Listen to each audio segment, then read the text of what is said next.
राधे राधे मेरे प्यारे भाइयों बहनों माताओं व बंधुओं। आज मैं आपके लिए लाई हूँ 32 पूर्णिमा व्रत कथा। बंधुओं, जिसे सुनने से आपको मन चाहा वर तो मिलेगा ही और अखंड सौभाग्य की प्राप्ति होगी और पुत्र की प्राप्ति होगी। बंधुओं, यदि आपने हमारे चैनल को अब तक सब्सक्राइब नहीं किया तो जरूर करें और बेल आइकन दबाना ना भूलें ताकि आपको हमारी आने वाली सभी वीडियोस की जानकारी सबसे पहले हो सके। बंधुओं, कथा को पूरी सुनने के बाद कमेंट बॉक्स में जय शिव शंकर भोलेनाथ जरूर लिखें। बंधुओं, पूर्णिमा के दिन सूर्योदय से पहले उठें और स्नान करें। बंधुओं, मैं आपको बता दूं कि ज्येष्ठ मास की पूर्णिमा बहुत ही फलदायी है। वैसे तो सभी पूर्णिमा पर यदि पूजा पाठ जब तब किया जाए तो बहुत प्रभावशाली होता है। यह ज्येष्ठ मास की पूर्णिमा बहुत ही पुण्यदायिनी और शुभ फल देने वाली है।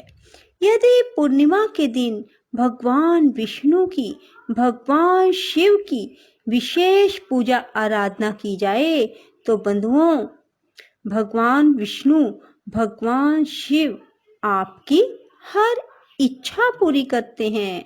आपके यहाँ किसी तरह की कोई कमी नहीं रहती। बंधुओं, पूर्णिमा के दिन भगवान को पंचामृत से स्नान कराएं, फूल फल चढ़ाएं और तुलसी दल जरूर चढ़ाएं। भगवान के सामने घी का दीपक जगाएं। फिर भगवान के मंत्रों से भगवान की अधिक से अधिक आराधना करें। किसी नगर में चंद्रहास नाम का एक राजा था। उसकी पत्नी का नाम कृतिका था और वही नगर में एक ब्राह्मण और ब्राह्मणी रहते थे। उनके यहाँ धन धान्य की कोई कमी नहीं थी, पर उनके कोई संतान नहीं थी। इस वजह से वे बहुत दुखी थे। एक समय एक तपस्वी उस नगरी में आया। वह तपस्वी उस ब्राह्मण के घर को छोड़कर सभी घरों से लेकर भोजन करता, पर वह रूपवती से भिक्षा नहीं लेता था। एक दिन जब तपस्वी ने किसी अन्य घर से भिक्षा ली और गंगा के किनारे जाकर प्रेम पूर्वक खाने लगा, तब धनेश्वर ने तपस्वी के सभी कार्यों को करते देखा और अपनी भिक्षा के अनादर को देखकर धनेश्वर तपस्वी से जाकर बोले, आप सभी घरों की भिक्षा लेते हैं, पर मेरे घर से भिक्षा क्यों नहीं लेते? तब तपस्वी ने कहा, जो निसंतान हो उसके घर की भिक्षा बड़ी पापदायिनी मानी जाती है।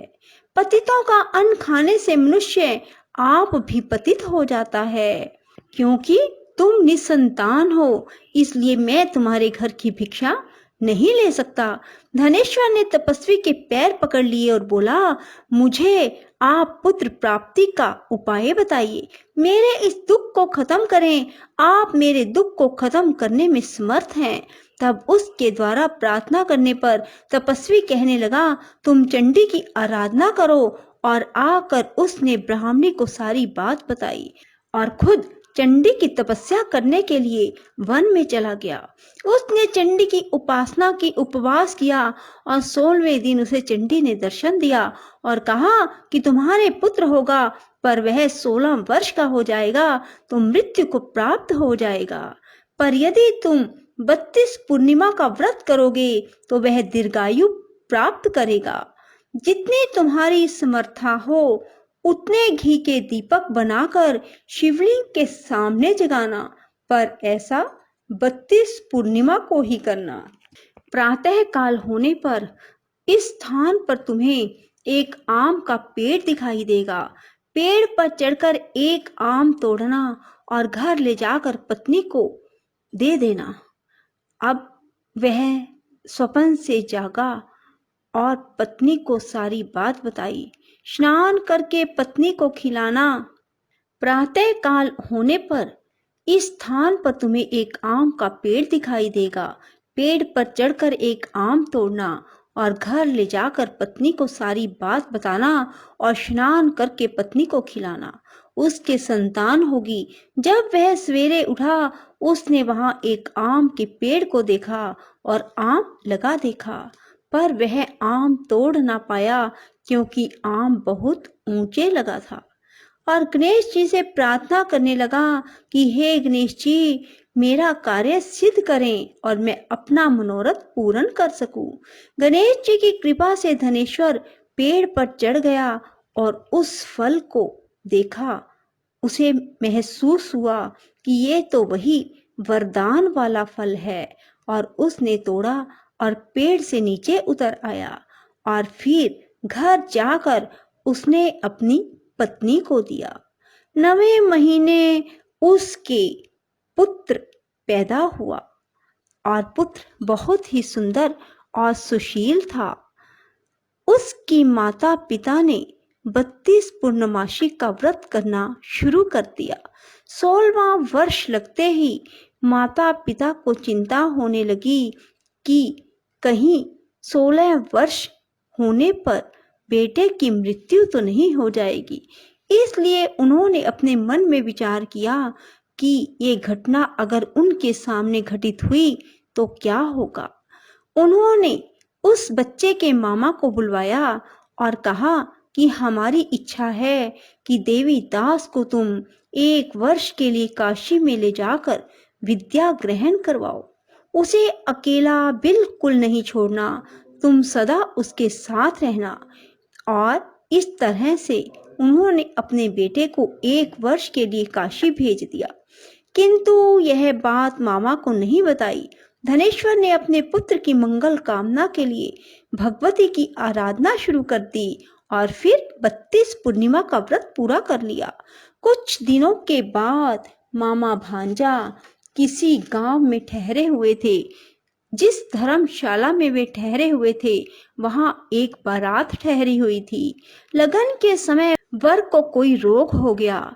वर के पिता ने कुटुंबियों के साथ विचार विमर्श किया कि वह देवीदास को वर के रूप में ले जाते हैं और बाद में विवाह के अन्य काम अपने पुत्र के साथ करवा देंगे।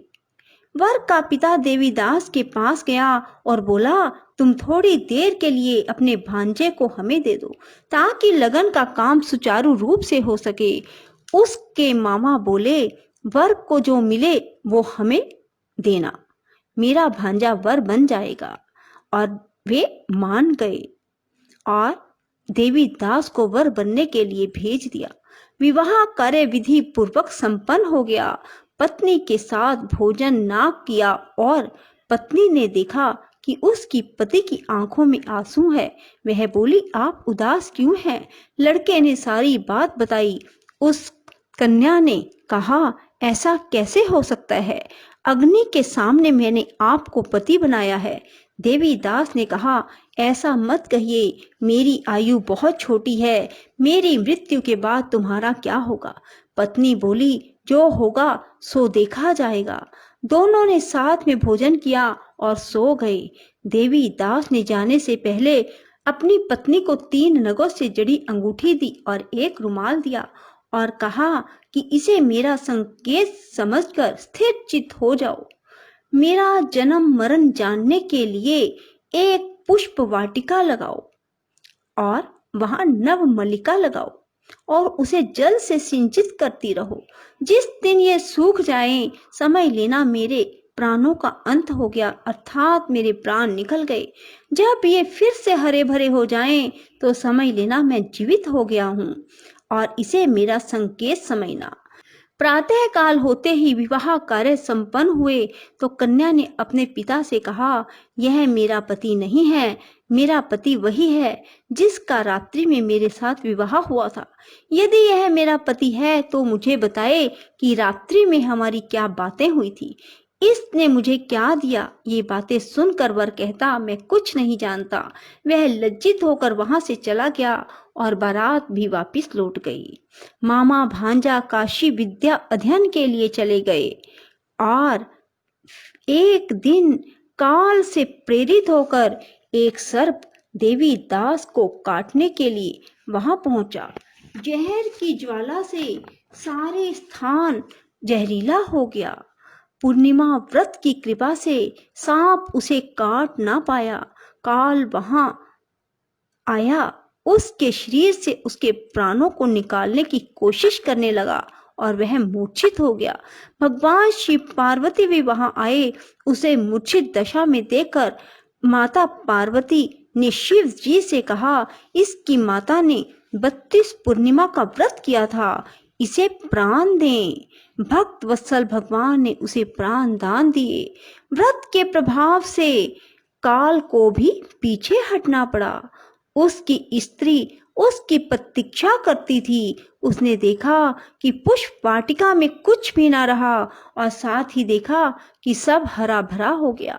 ऐसा देखकर मैं बहुत हर्षित हुई और अपने पिता से बोली, पिताजी मेरे पति ठीक हैं, उन्हें ढूंढिए। उधर मामा भांजा भी 16वां वर्ष पूरा होने पर काशी से वापस चल पड़े और कन्या के घर पहुंच गए।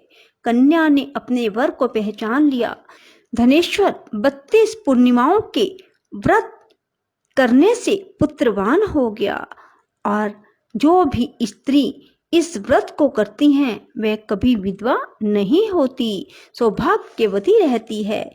यह व्रत पुत्र पौत्रों को देने वाला और सभी मनोकामनाओं को पूर्ण करने वाला है। भगवान शिव की कृपा से 32 व्रत करने वालों की हर इच्छा पूरी हो जाती है। बोलो शिव शंकर भोलेनाथ की जय। राधे राधे, जय श्री कृष्णा। बंधुओं, यदि आपको हमारी वीडियो पसंद आए तो इसे लाइक करें और शेयर भी जरूर करें। धन्यवाद।